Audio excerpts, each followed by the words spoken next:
Good day everyone. So I am Bea Faith Sari and I'll be continuing about the report of lexical categories. So first thing I would like to um, tell to all of you the intended learning outcome of my report. So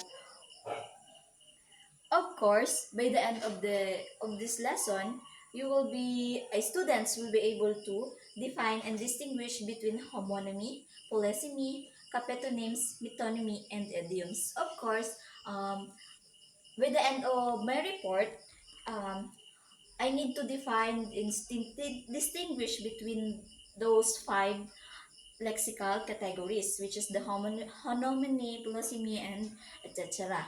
So the second is analyze and provide example of each lexical relation and context. Of course, by giving you an example, it help you to understand what are the difference of each lexical categories. So next is explain the significance of this relation is in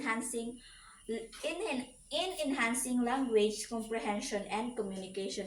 Of course, by if I explain those five, you will um you'll be able to define the differences of those, and you can use it in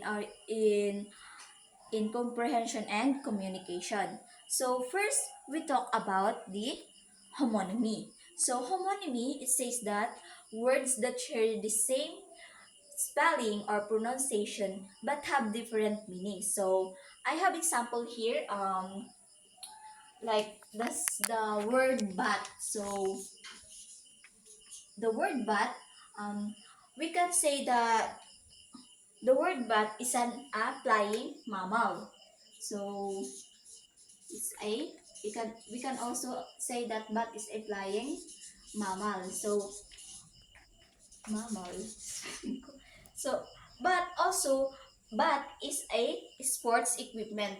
Um, sports sports equipment. So that is homonymy. We pronounce the one word, but it has the two different meanings. So which is bat, the flying mammal, or sports equipment. So next example is bark. Bark. So are you familiar with the word bark? So bark, um, it could be a dog bark, dahil what um yung pagsigaw ng aso. So it could be bark or bark bark dog yan ha. Bark dog. So also it could be the outer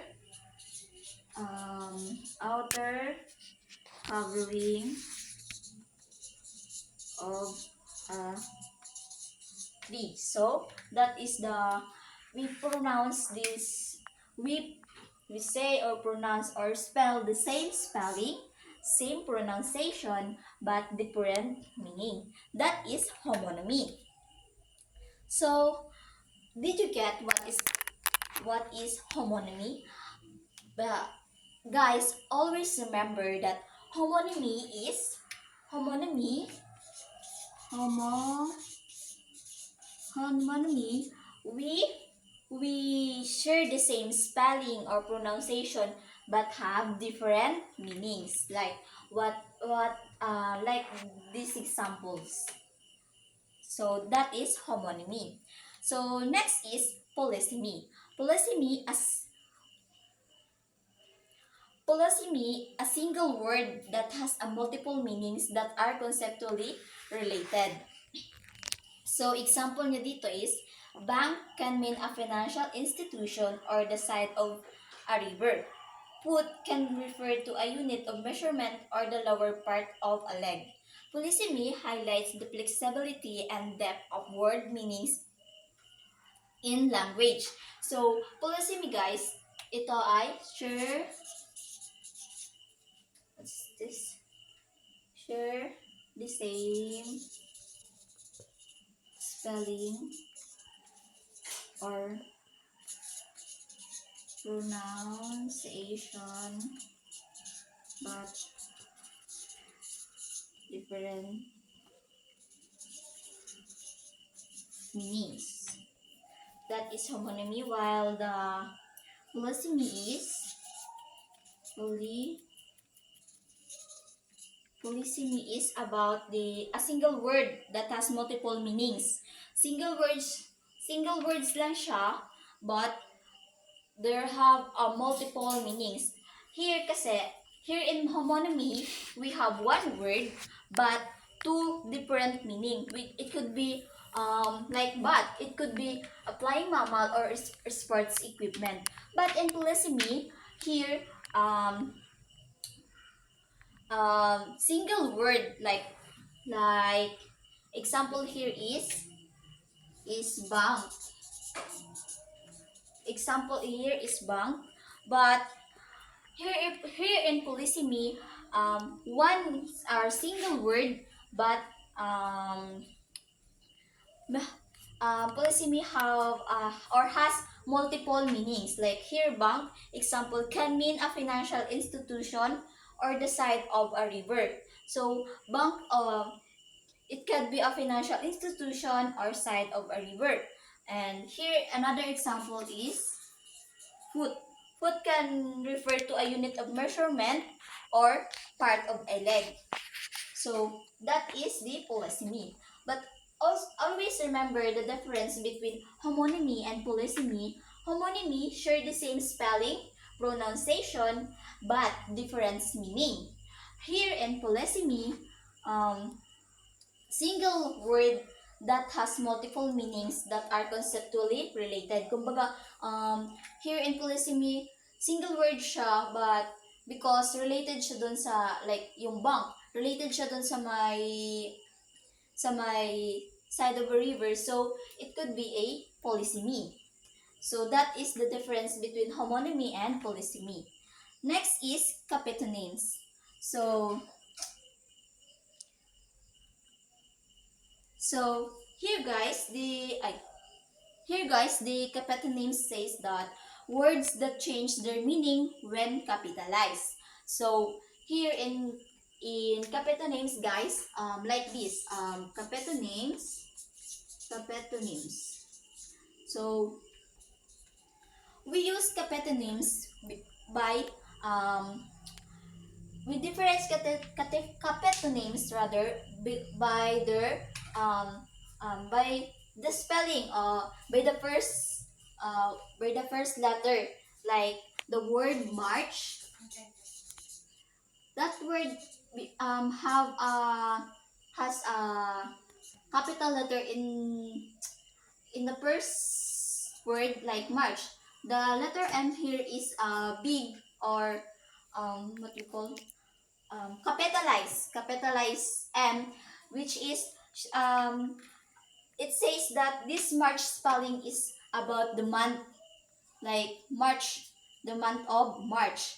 So when we write this, like this one, March, um, small letter M, hindi letter M that this is letter M na not capitalized, so it will be walk in a rhythmic moment manner. Like yung, 'di ba, yung march natin to ko dito, yung paglakad natin sa graduation day, 'di ba? We have the march that we always do in our graduation day. That is march. So, capitonyms, it is our change the meaning when it is capitalized. So, nagbabago yung meaning niya because of the capitalized or not capitalized letter, based on the capitalized letter that we use in our sentence. So that is capitonyms. So did you get what the differences between three that I talk about? So homonymy, I always say that homonymy share the same spelling, pronunciation, but different meanings. So we say that Like this, I sample this one.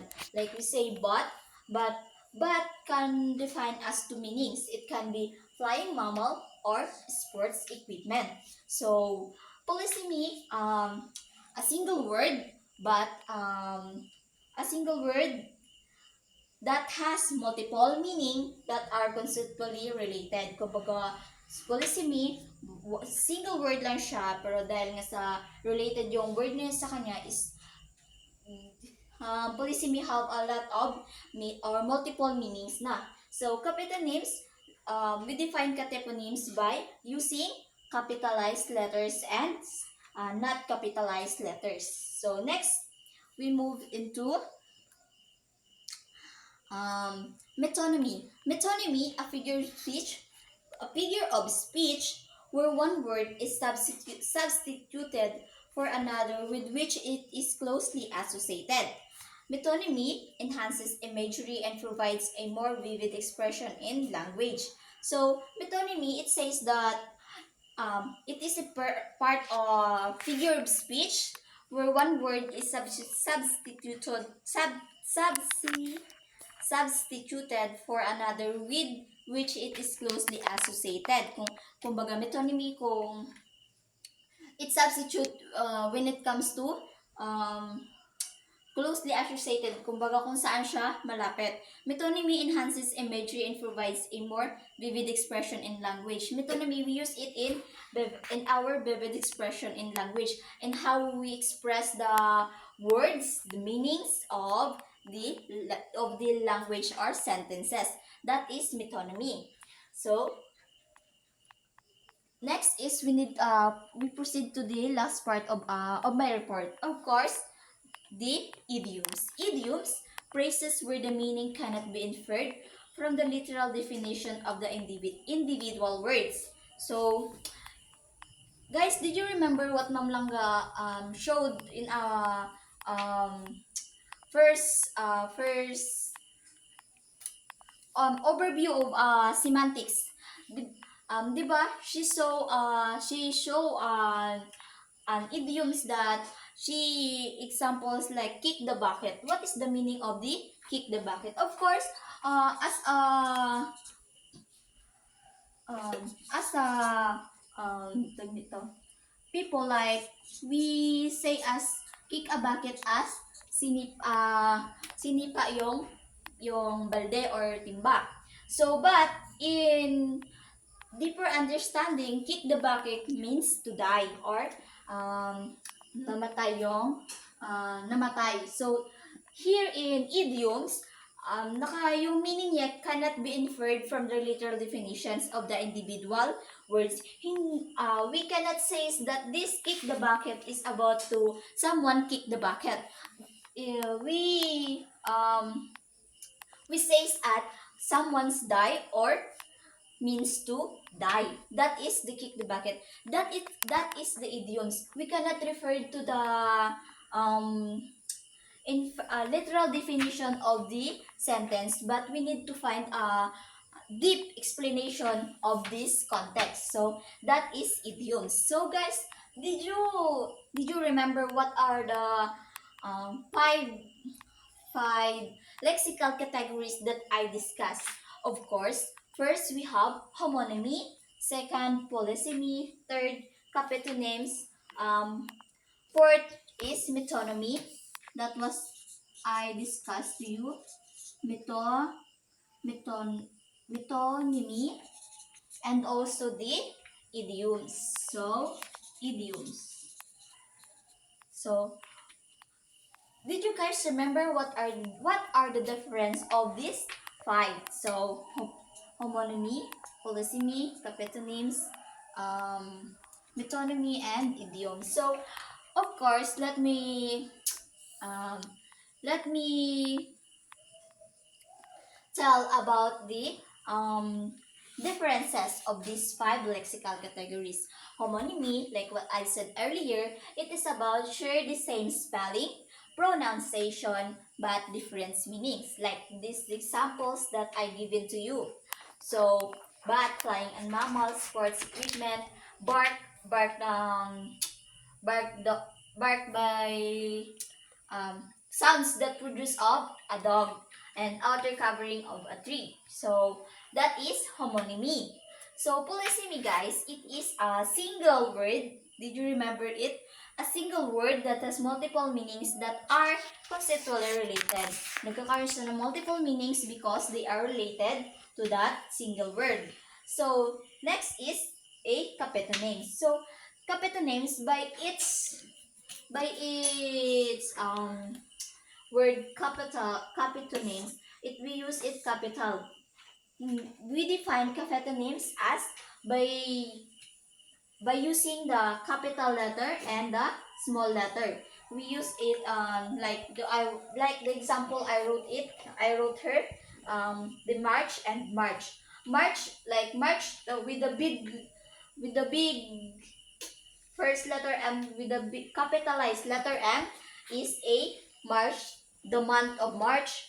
While the March here with a small letter M is a um ano siya, walk in a rhythmic manner. So dito here in Capetonyms, we illustrate the shape of meaning by capitalization of a word. Next is the metonymy. Metonymy, a figure of speech where one word is substituted for another with which is closely associated. Like what I said earlier, metonymy is closely associated. It can only substitute by closely to that word or sentence. Metonymy enhances imagery and provides a more vivid expression in language. So metonymy, we use it in our vivid expressions in a language, like how we pronounce these words, like but. How we can say that I'm saying but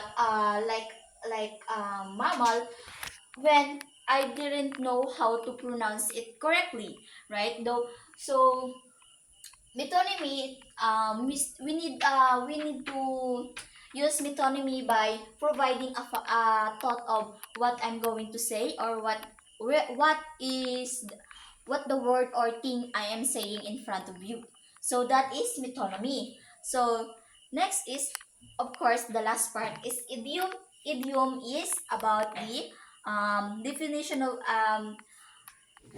cannot be inferred from the literal definition, but and depth yung pinakamalalim na meaning of the sentence or the words, like what I've given the example here.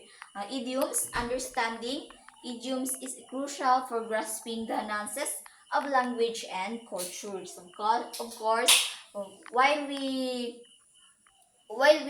understanding idioms, it's hard for us, of course, in our culture, to say that this kick the bucket sentence or praise is says that to die. Of course, we are Filipino, so we can only think the kick the bucket is someone kick the bucket, or someone or of course, yeah, someone kick the bucket, or you are kicking the bucket. So we cannot understand why that this kick the bucket means to die. So of course, because of our culture, that we need to understand the inferred meaning on based on the praise given on our in our lives, of course. So that's all, guys. So I am ending my report. So I hope you